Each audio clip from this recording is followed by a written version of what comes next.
And Dr. Kerr grew up on a farm in west central Illinois, got his degrees from University of Illinois, and from 87 to 90, he was at Super Sweet Feeds in Minnesota, and from 90 to 2000, he was at NutriQuest, and then in 2001 started at USDA-ARS, and has been working on nutrient utilization in non-ruminants, and renewable fuels and co-products, energy values, and lipids, lipid byproducts, lipid peroxidation, oxidative stress. So let's welcome.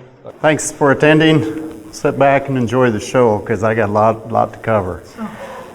The more I have dug into this project, it's kind of turned into a pile of hay that is not well organized. It's kind of a mess. There's a needle in the haystack, but it's lost in there. So I'm going to break the talk down into 3 separate sections. Some of it you have heard in the past. I'll go through that relatively quick. That deals with fatty acid profile and free fatty acids. I'm going to spin that into then lipid peroxidation, some of my more recent research, which has then moved us into oxidative stress in growing finishing pigs. You're well aware what lipids are used for in swine feeds. Source of energy, reduced dust, fatty acids, etc. If you're as old as me, when we did research on lipids, we used refined lipids. So most of the older work is on refined, deodorized, bleached soybean oil, things like that. But you're well aware that lipids are variable in composition. Some of them have become more variable. And we have different lipids than what we're used to in the past. For example, food processing waste, restaurants, yellow grease would be the yellow grease would be the restaurant grease that you're used to. Brown grease would be the trap grease. But also we have some more agricultural products that in the literature, the published literature, some of that has not been evaluated. Some of that would be animal fats, some you'd find in animal protein byproduct meals, meat and bone meal, things like that, and of course distillers. Not only that, we have a lot of blending that can go on. So we can blend, various restaurant greases, yellow grease with animal fats, making different AV blends, things of that nature. And I'll get into the peroxidation a little bit later in the presentation. These are important not only for their energy value and things like that, but as pigs have become leaner, what we feed them has a bigger impact on their fat quality. When I went to school, we had 1.25 inch back fat in a pig. That was kind of common. Things have changed. Likewise, when I went to school, we fed wheat middlings. Wheat middlings are low in fat, don't have very much in there, therefore you'd expect very little impact on the animal. But we get into some distillers, some bakery byproducts, we'd have much more lipid in there. Some of that's much more unsaturated. That can have a bigger effect on the animal relative to energy and relative to the carcass. Likewise, what we have feed the animal, in this case choice white grease, has become more unsaturated due to what we've been feeding them. I spent 2.5 years working on the swine NRC. In that NRC, we used a prediction equation to help predict the caloric value of a fat. And that's really based off of, what's that? There we go. Basis of that equation is really a function of free fatty acids in the lipid, and of course the fatty acid profile. But in reality, that profile is really unsaturated to a saturated relationship. That's what we had, and that was based upon the good research of Julian Wiseman. And then we'd convert DE to ME, or net energy, based upon Van Milgen's research. There we go. Not to leave my feathered friends, out of the loop here, even though it's a swine meeting, but a lot of the prediction of energy in poultry is the very same thing. Here's research that it was in the current poultry NRC 1994, really based upon the same thing, really U to S ratio. So there's some questions on whether that is a viable option. The essence of the Powell's and Wiseman work is that as you go from a saturated fat to more unsaturated fat, so palm up to, say, a soybean oil, you have an increase in the energy value of that lipid. That can be seen, and it's hard to see on the swine, but really older swine and younger swine. So as we increase the amount of unsaturation, we get more energy in the fat of that diet. The other thing that they worked on is that as you increase the amount of free fatty acids in those lipids, so 50% compared to 5%, you can see a general shift down of this curve to here. We're losing about 3 to 4 megajoules of energy per kilogram. Their research really suggested that this was based upon digestibility of either the fat or the free fatty acids. I'll show you some research here pretty soon. I might question some of that. And the reason I say that, I believe this equation here might need a little tweaking relative to what actually is the profile of those free fatty acids and actually what is the profile of those unsaturated and saturated fatty acids. If you use the Weismann equation as published, a series of 10 different fats, the fatty acid profiles are listed up here. And basically what the equation uses is a unsaturation index versus a saturation index. And whether it's a oleic, linoleic, linolenic, that's just unsaturated of 1. It doesn't break it apart relative to the number of double bonds. Likewise, on the saturation index, it doesn't matter about the number of double bonds. So the U to S ratio is just the sum of the unsaturated versus cis. So basically we're going from a coconut from a 0.1 U to S ratio down to canola, 15 to 1. And then this is what the equation would give you relative to energy. Kilocalories of DE per kilogram of oil. I've listed another thing on here, which is iodine value. The iodine value I'm using in this case to relate to the number of double bonds in the lipid. The number of double bonds in the lipid, as we'll get on a little later in the talk, can be an indicator of the susceptibility of that lipid to peroxidation. No double bonds, relatively low susceptibility. A lot of double bonds, much more susceptible. The reason I bring up the question or the comment relative to fatty acid profile and the U to S ratio, if you have a fat that is saturated, as suggested by North Carolina work here, a fully hydrogenated fat, in this case this is a fully hydrogenated animal fat, so it'll be about 17.5 to 18 net carbons long.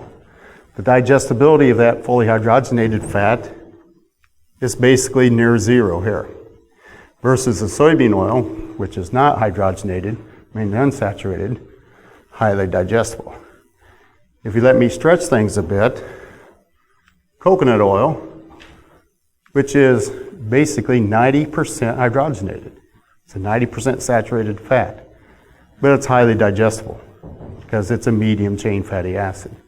So that's where I make the comment that the prediction equation as published, while good, I think can use some tweaking relative to the fatty acid profile relative to the U to S ratio. Things that I'll mention a little bit later on. Likewise, I think that the free fatty acid component might need to be, again, tweaked a bit relative to the fatty acid profile. The reason I bring up some of these other lipids, even though we're in the Midwest and we're swamped with soybean oil, there's a lot of other oils in the world. In fact, the number 1 oil used in the world is palm oil, followed by soybean oil, and then you get into some of the other oils, canola, sunflower, butter, etc.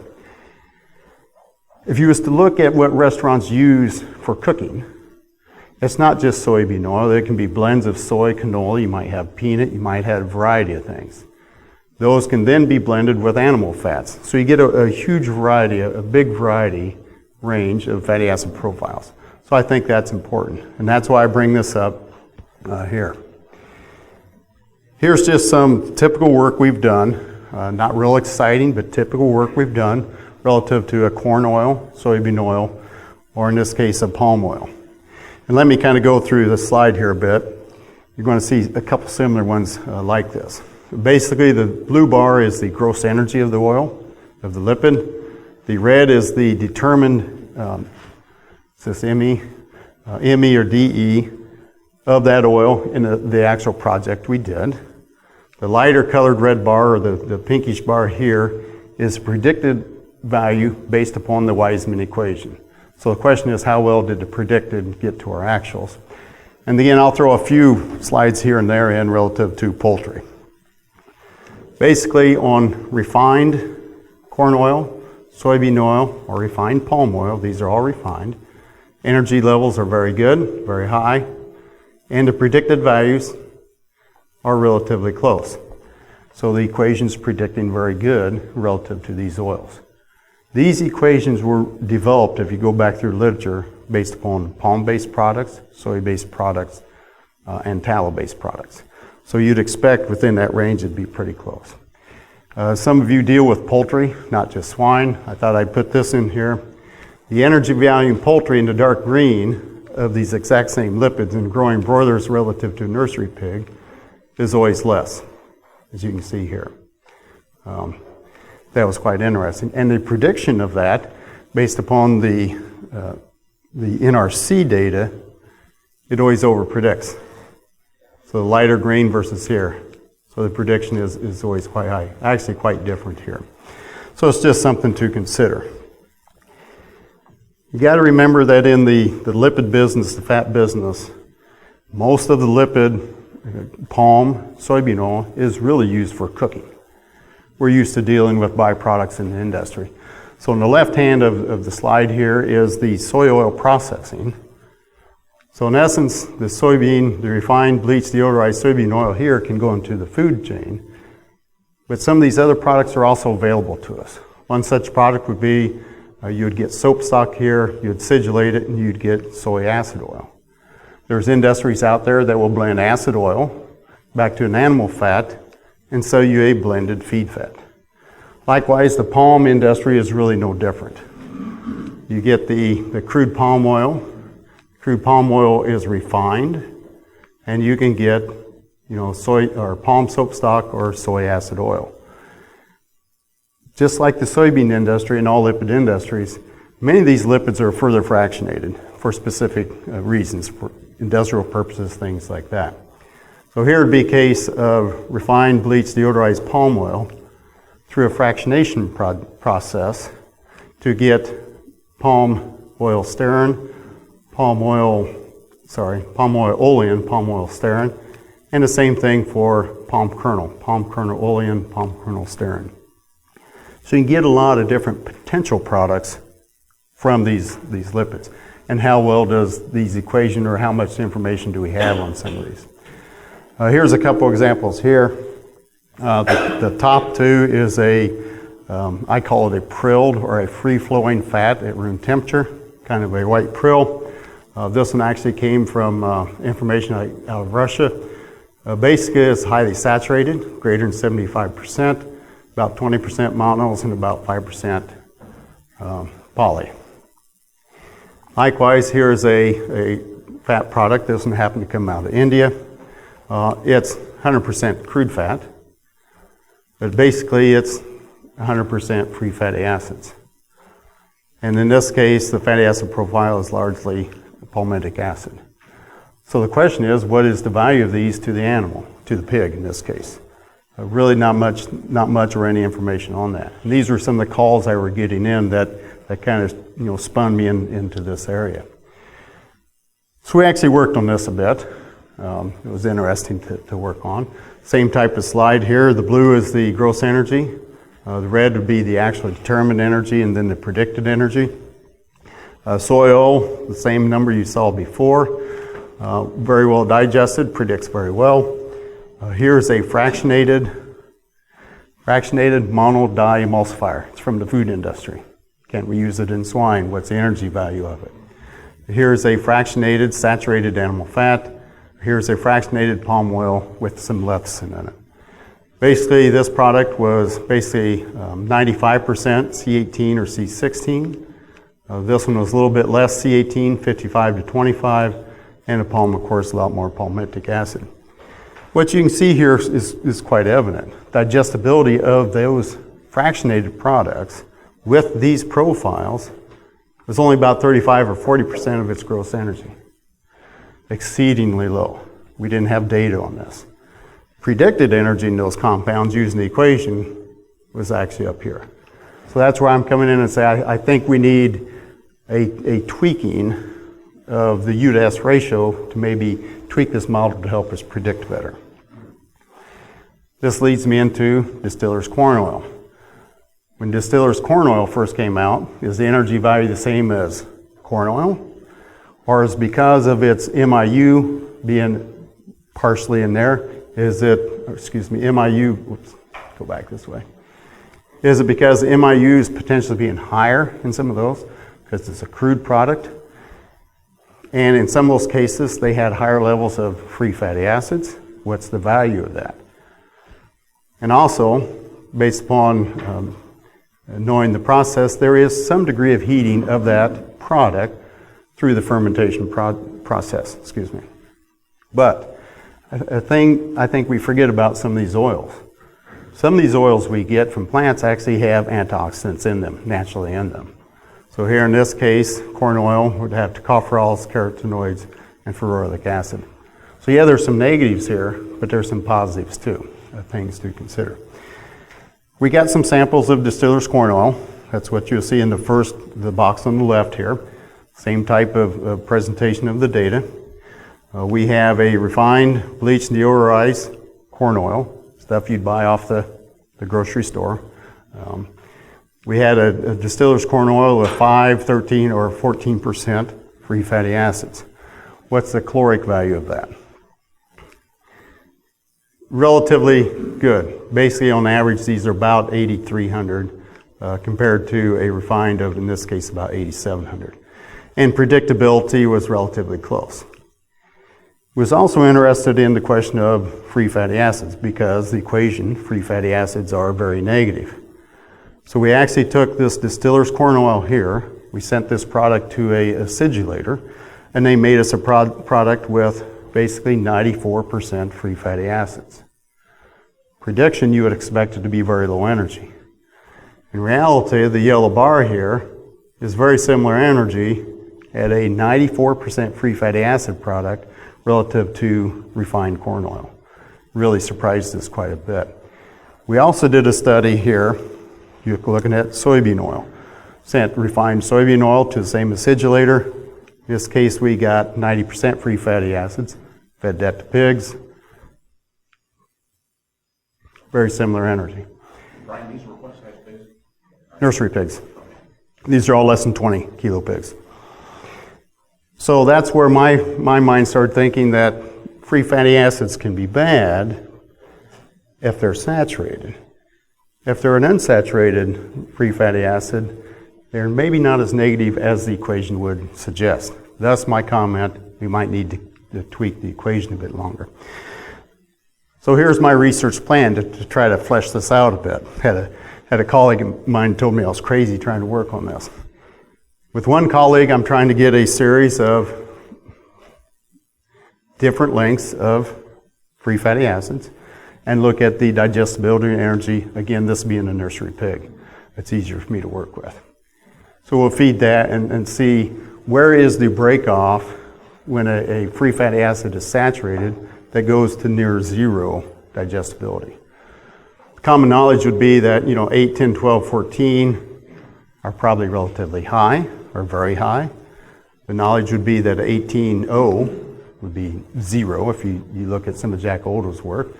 And somewhere here in the 16 might be in 30, 40%. So it's kind of a research thing I'm planning on in the future. Likewise, one could do a hydrogenation project. You could hydrogenate different fats, in this case coconut, butter, palm lard, and soy. They have these numbers here are the average chain lengths of that fatty acid.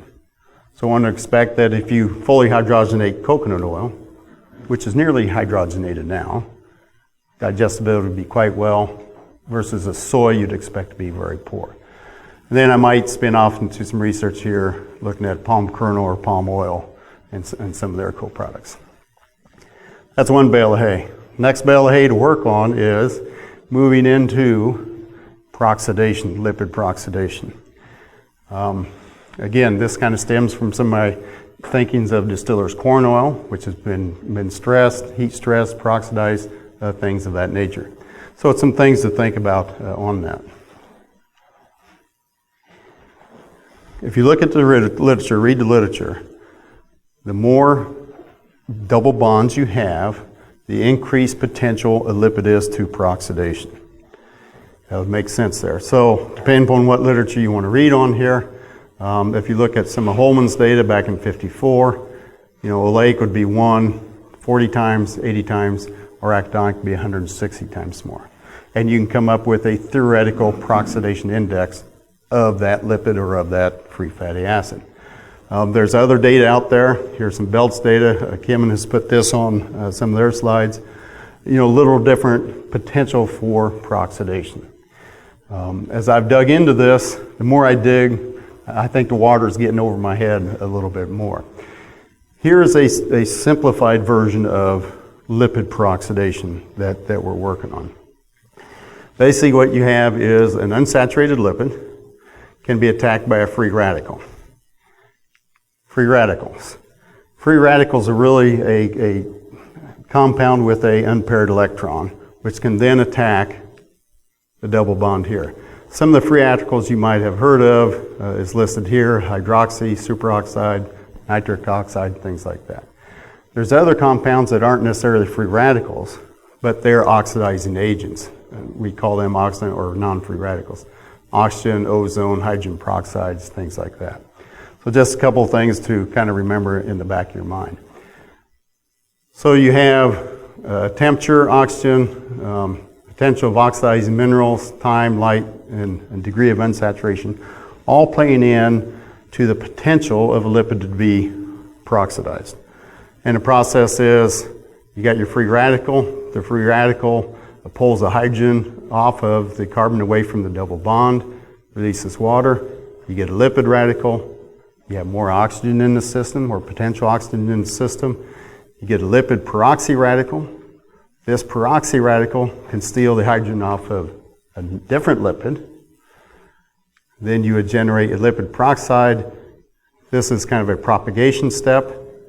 And then as you further get into peroxidation or chain cleavage, you can get specific compounds of that lipid peroxidation. So you can get acid, ketones, aldehydes, and ultimately you'll get into a polymer. You'll fuse them together and you get into a polymer. Again, another simplified version of the lipid peroxidation process. And just trying to put this in your mind, because when I get to another slide, you're going to see what I'm trying to measure. What is lipid peroxidation? And lipid peroxidation is kind of, again, simplified, broken down into three separate steps here. Initiation, which is the generation of peroxides or hydroperoxides. You'd be thinking of peroxide value in a lipid. As the progression of peroxidation continues, as you move to the right, peroxides start to get degraded. You start getting to volatiles. You get volatile acids, things like that. And as those start breaking down further, you start getting into a generation of aldehydes, which would be polar or non-polars. The oil generates more polymers, which are more viscous. So that's kind of a generalized process. What to measure becomes another question. What should we measure? You can measure components or compounds within each specific phase of peroxidation, or at least the perceived phases. Some that you'd be used to is an initiation phase would be a peroxide value. A propagation phase would be a T-bars, which is a kind of a nondescript measure of compounds similar to malondialdehyde. An histidine value, some of you have heard of, saturated and unsaturated aldehydes. And as you keep going further and further, you get into some specific, like hexanal aldehydes or acrolein. And ultimately, you can get into polymers. You can also look at the potential, or how much more potential is left in the oil. So active oxygen method, oxygen stability index, things like that. So you got a series or a bazillion of different compounds to measure to try to say what is a peroxidized oil. So as we've started working on this, It's going to vary with heating time and temp. It's going to vary with the lipid, fatty acid profile. And then what do you want to measure, or what can be measured, and does it relate to growth? Does it relate to some of the metabolism going on within the animal? Little detour here. Let's talk temperatures. What's the temperature of the feed in a grain bin? And some of this has come with me thinking of when we were going to cook the oil, does it have any relevance to reality? So it's just me staring out the window some days and thinking about that. So if it's in the middle of July, depending upon where you're at, you can be in the mid 80s, mid 90s. You can have sun, you can have radiation hitting your bulk bins. So you can have radiation hitting those to generate heat inside a bulk bin. Is your bulk bin shiny to reflect the heat? Do you have a few little rust marks that the heat could penetrate more inside the bin? And you've been in grain bins before. So that's kind of the value we came up with, this 45 degree centigrade number. Just putting that out there. Again, dry milling has temperatures involved with it, ethanol production. Some of them are relatively low. The cooker's not too hot, the fermentation's not too warm. But you're well aware that once it comes out of there, it goes through the dryer. Dryer temps are quite high, but short. So it's just some things to consider relative to temperature. And Jerry Scherson has looked at some of these compounds, some of these proximate compounds in the oils from distillers. The animal rendering process, during the rendering here, 115, 145 for 45 to 90 minutes. You got a temperature there. You got the fat stored in the fat tank there. You got fat tanks out in industry. Depends upon your mill, size of mill, what type of plant you have. Some of them can have, hold 20,000 gallons. Some mills might have one tank, some may have more. How fast is the oil going through, the fat going through that tank? Some places I talked to went through a truckload a day. In the dead of winter, when you aren't adding much fat, sometimes that fat might sit in that tank for 4 weeks, kind of as thinking of flowing through. And those tanks, depending upon where you're at and what your lipid source, 50 to 65C. And if you think about it, you're dumping this new good fat into some some residual fat, that's better terminology, I guess, at the bottom. So you might have put in good fat, but you got, I'll call it a starter culture to kind of stimulate the process going. Just some things to think about there. And then, of course, you got the used cooking oil. Frying temps are about 180, 190C. They get done frying. You should look at the fryers sometime you go to the restaurant, or maybe you don't want to. You fry that up, it sits out in that container out the back for who knows how long, and then that can be recycled back into the system. There's really not much published on the quality of fats out there. Theo Van Kampen did some of this back in 2002. He reported some peroxides, some free fatty acids in that. You can get a range here. You can get an average. I'll say there is some misconception that free fatty acids are an indicator of rancid fat. Yes, the process of peroxidation increases free fatty acids, but if you're buying soy soap stock, acidulated soap stock, that is about 55-60% free fatty acids to begin with. That doesn't mean it's poor quality, it means its fatty acid composition is high. We actually had a local feed mill here, again, quite similar to Teo's work there. But this is, some of the lipid going in. What's coming out, going into the feed, I do not know. So that's kind of the background. As I, again, started getting into this, some of my initial discussions were with my colleagues at University of Minnesota. My colleagues up there, Augie Solani, Chi Chin, Jerry Scherson. Augie and Chi are in the food science department. They're used to restaurant type cookings. So you see this 180C here. And to feed mice and rats, you really don't need much oil. So they're processing in small flasks.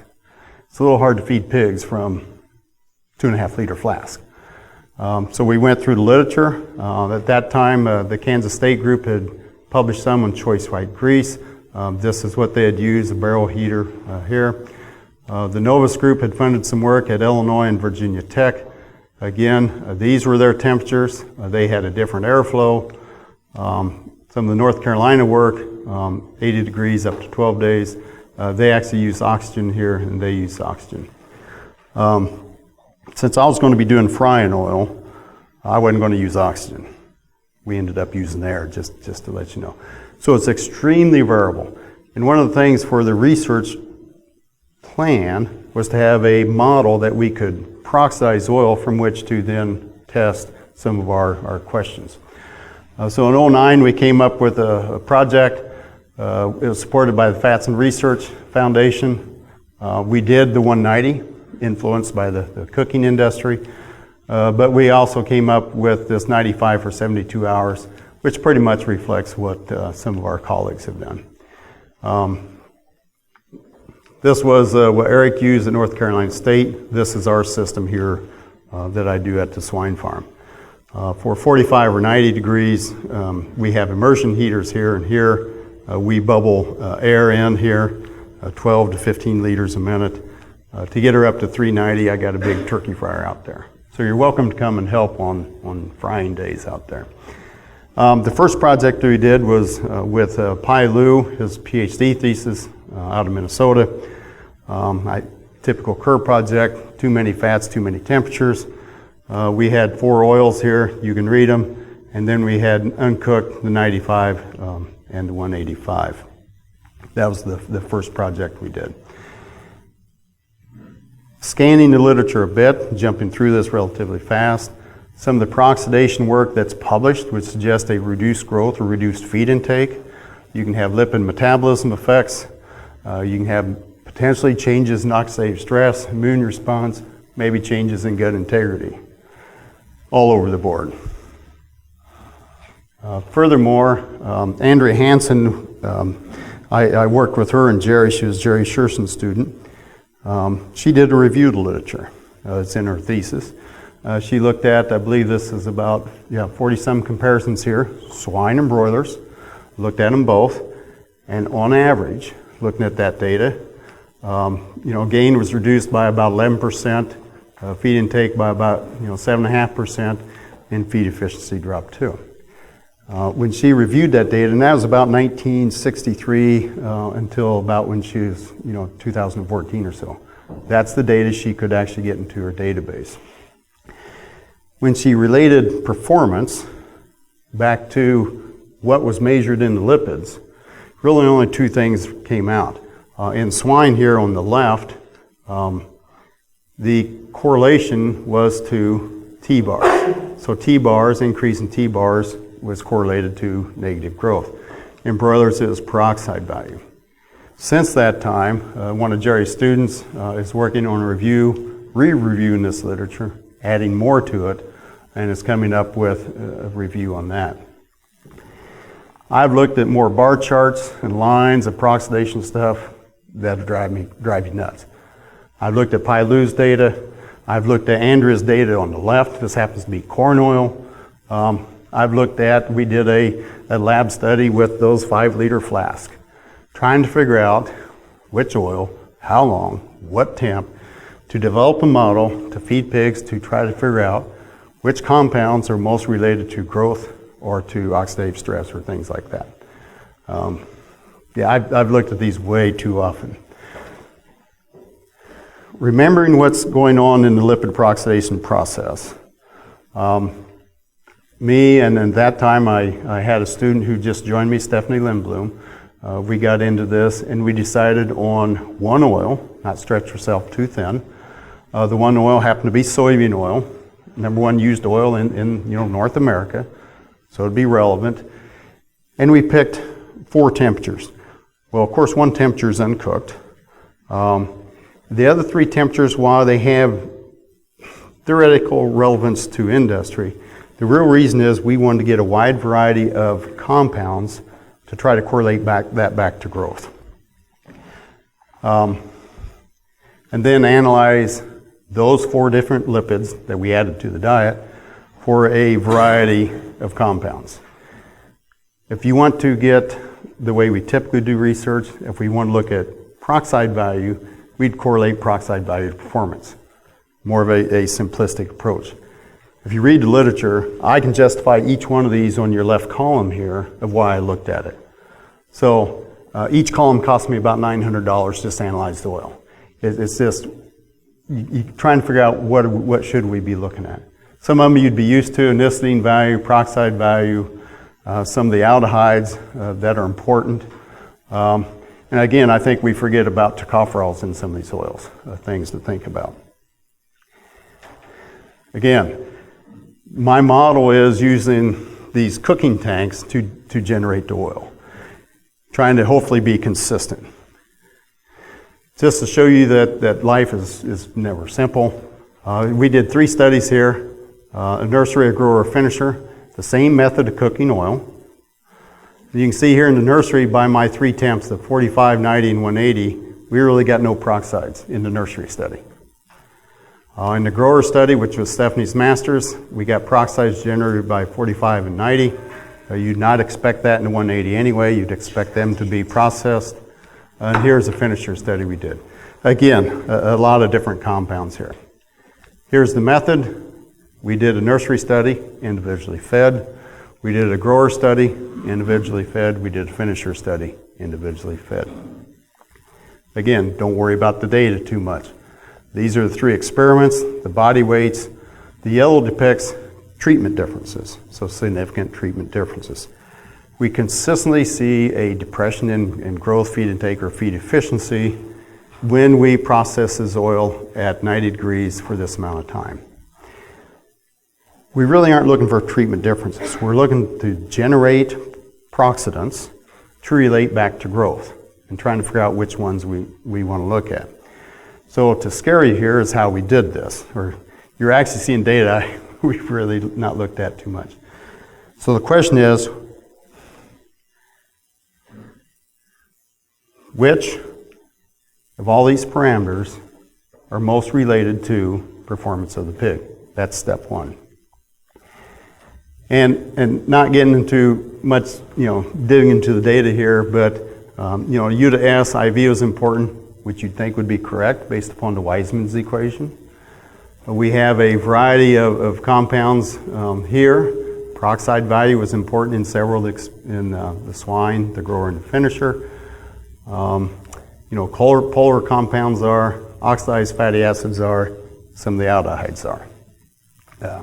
We're still developing this. The reason I'm not showing one experiment, I think if you do one experiment, it might skew your thinking. Last bale of hay. It's a big bale of hay that I keep getting buried in here, is oxidative stress. Oxidative stress is really a balance between free radicals, either through consumption or through the body, relative to antioxidant defenses. So you can get these free radicals by a variety of reasons, and you can defend those within the body by a variety of methods, enzymatic, antioxidants, things like that. If these stores are depleted in the body, you get an increase in free radicals in your body, which could cause DNA damage, protein damage, and lipid damage. Does that affect the animal? Or when does that affect the animal?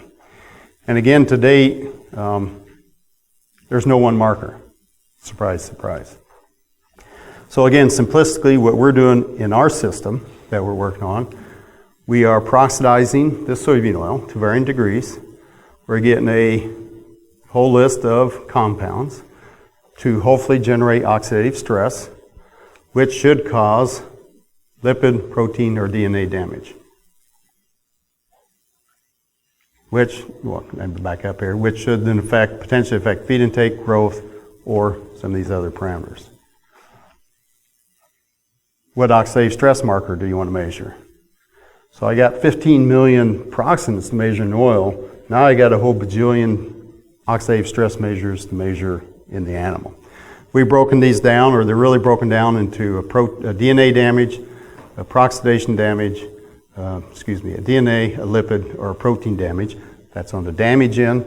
Likewise, we've looked at various parameters in the body relative to enzymatic capability there. Again, the literature on this is weak. There's some out there, but not a whole bunch. So the portion that we don't have the data summarized yet is, for each of those 3 studies, we have then looked at lipid, DNA, or protein damage in 3 different sources. And these are the components we're measuring. Likewise, the antioxidant component, we're looking at a variety, in this case within 2 different tissues, plasma and urine. And we're going to relate those, or at least try to relate those back to performance, and try to relate those back to what was in the oil. And again, each of the 3 experiments has this. I do not have that data summarized yet. So some of the final thoughts is, for different sources, do we need different measures? That's in the works. I got about a 1.5-year plan. I'm not going to show it to you today. About a 1.5-year plan of 8 lipids cooked at, I think it's about 5 different temperatures at 2 different time points within each temperature. Jerry Sherson said I'm nuts, and most of you know that anyway. But here's the deal. Different lipids, different temperatures, different lengths of time, strictly to generate differences in peroxidants in the oil, to try to come up with which peroxidants should we be measuring in the lipid that is most predictive of growth or oxidative stress. Likewise, which ones of those impact oxidative stress the most, which components of oxidative stress relates back to performance. So kind of multifaceted. I think we in this project, I gotta get beyond a simplified approach. It could be multifactorial, things like that.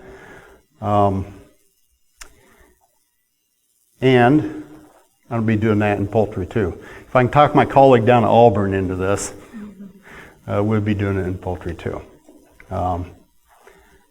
Thanks for your time. That's kind of the research philosophy and where I'm going within the next 2 or 3 years in this project. Do you have any questions? Brian, on Joe. on your model that you're kicking around for Yep. peroxidation value, are you thinking of including not only species but age of the animal in that model as well? Since your first 2 slides indicated that it changes the state with I am starting in nursery pigs. Okay. Here's how I'm going to do it. We get pigs every 6 weeks at the Iowa State Farm. The first week is always tough on the pig, so I group feed those pigs all together. And then after the first week, I'm going to throw them to the project and then do a 4-week study. Performance study, and then blood. I'm not sure how many samples I'm going to pull. Stephanie's lab analysis on finishing pigs cost me about 15 grand. So, and then I got to figure out where our budgets are next year. Who knows that?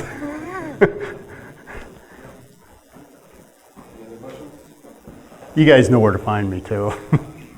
We'll take a break until 3:05.